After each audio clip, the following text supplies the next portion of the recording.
Hey guys, so today I have swatches of the China Glaze Jurassic World collection for summer 2022. There are 8 polishes here altogether. These are on beyondpolish.com right now, so I will link them down below and you can use my code for 10% off, which I'll put up here on the screen. 8 polishes altogether, and I will get into the swatches. Since this is a collaboration with the Jurassic World movie that's coming out, I did want to show you the little graphic that's on the caps for all the bottles in this collection. So the first polish is called T-Rex Appeal, and this is described as a sky gray cream. And full disclosure, I am swatching all of these polishes over a builder gel overlay. If I ever swatch over something that's not just my straight up natural nail, I will tell you guys what it is. So this has a very good formula. It levels itself out very nicely, covered very easily in 2 coats. I really, really like this color. It reminds me of like a slightly more blue version of OPI's My Boyfriend Scales Walls. It's obviously not a dupe at all, but it's kind of the vibe that it's giving me. So that is 2 coats of T-Rex Appeal. So the next polish is called Sandy Scales, and China Glaze describes this as a mauve nude matte. So this one does dry matte. I'm really glad that they put that in the description because it took a little while to dry down to that matte finish, and I was starting to question whether I thought it was intentional or not, but China Glaze is always throwing random finishes into these polishes and we just kind of have to figure it out as we go. Really good formula on this. It levels out very, very nicely, which is really important with a matte polish, especially a matte polish with no shimmer or anything in it to distract from any ridges that you would get. I did 2 coats for full coverage here, but I think you could probably get away with 1, and I think I would prefer to get away with 1 with a matte or a satin polish because I feel like you get a little bit more out of that intended finish the fewer coats that you do. So that is 2 coats of Sandy Scales. So the next polish is called Olive to Roar, and China Glaze describes this as a grainy, textured matte olive green. The texture in this is so distracting that I didn't even realize that it dried matte until I read that description, and I just like fast forward to the end of my footage and was like, yeah, I guess it is matte. I didn't even think about that. So the texture particles in this are a little bit more sparse than what you would see in like a traditional texture polish. I've seen a lot of people compare this to like a pickle, or in my head I'm thinking an avocado, like a very not ripe avocado. This was a little bit sheer on that first coat, but it did build up completely for me in 2. This one is weird, but I do really appreciate China Glaze always throwing weird finishes at us. So that is 2 coats of Olive to Roar. The next polish is called Let 'Em Roar, and China Glaze describes this as an auburn gold shimmer. This is great. This is a great formula, really good coverage, really good shimmer as well. I like this so much more on my nails than I did in the bottle. There are some brush strokes through that shimmer. They do chill out a little bit after the polish is fully dry, but not completely. And this covered fully for me in 2 coats. This is like the 5th time I've recorded this clip and I cannot say the word roar. So that is 2 coats of a Let 'Em Roar. The next polish is called Orange You Fierce, and this is described by China Glaze as a fiery orange flame shimmer.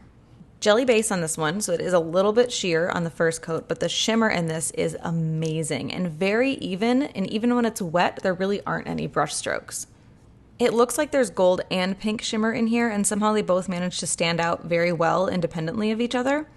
So 2 or 3 coats on this one, just depending on your preference for coverage, how white your nail line is, etc. I did 2 coats for the photo because my nails are very short, but looking back at it, I kind of wish I had done a 3rd. So that is 2 coats of Orange You Fierce. So the next polish is called Preserved in Amber, and this is described as having a speckled golden amber effect. So the base in here is a little more jellyish. It covers very well for a jelly. Really good shimmer. It has that same pink shimmer scattered throughout it that Orange You Fierce had. The large metallic flakes that are in here can definitely be a little cumbersome because of their size. So you might have to tap them back into place or work with them a little bit more. I actually had a couple of times during this swatch where I swiped one completely off of my nail, like intentionally, and wiped it off on a piece of paper because it was just too curled up and I knew that it was going to be really difficult to smooth out with top coat. So you do have to watch for some of those curlier ones because they can be a real pain.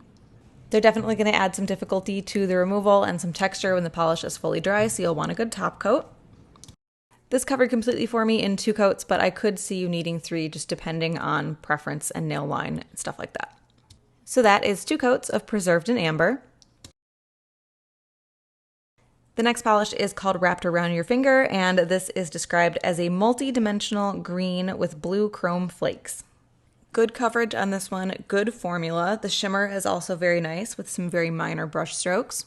This does have that same kind of clunky metallic shredded glitter that the last polish had, so again, it can be a bit cumbersome. Sometimes you have some that are just not going to work and you have to remove them from your nail and move on. And this did cover completely for me in 2 coats. So that is 2 coats of Raptor Around Your Finger. And the last polish is called You Should Know Beta, and this is described as a textured ultramarine glitter. Good formula on this one as well, no issues. It does cover completely in 2 coats despite being a little bit more sheer on that first. There is a ton of that kind of matte, I don't know, light gray, maybe white looking micro glitter. And there is also a subtle green shimmer that pokes through. In my notes here, I have that you will need a top coat to smooth that glitter out and that it will be a little bit more difficult to remove. But now reading the description on the China Glaze website, I realize that this is supposed to be textured. So I guess you're not technically supposed to smooth that glitter out. I don't like that at all. So I would definitely still suggest top coat. So that is 2 coats of You Should Know Beta. So I can hear the comments now saying that this looked like a fall collection, and I totally agree. But I also think that it had to make sense with the movie and had to come out at the same time that the movie was coming out, and so we got fall colors in the summer. My favorites are going to be Olive to Roar and Preserved in Amber. Preserved in Amber, I wish that these metallic flakies were a little bit smaller and a little less chunky, but it is what it is. I still like it. I still think it turned out like pretty nice. It's just kind of a pain in the butt to work with, although not as bad as Wrapped Around Your Finger. Either way, like that's just how those big shredded glitters work. And then I also like that Olive to Roar ended up being a texture polish, which I was not expecting. And it's a nice color anyway. I like olive greens. I appreciate that China Glaze tries. They don't always hit the mark, but I appreciate that they're constantly giving us like different finishes and really funky stuff. Like I don't think there's anything in here that's overtly bad. They're just a little funky, and I kind of like it. I'd rather have that than see like the same polishes over and over and over again. So I am never gonna knock China Glaze for trying to do things differently. I appreciate it. So that is the China Glaze Jurassic World collection for summer 2022. Again, those came from Beyond Polish, so I will link them down below, and my coupon code is over here. It's an affiliate code. It's over here. Hope you guys enjoyed this one, and I will talk to you later. Bye.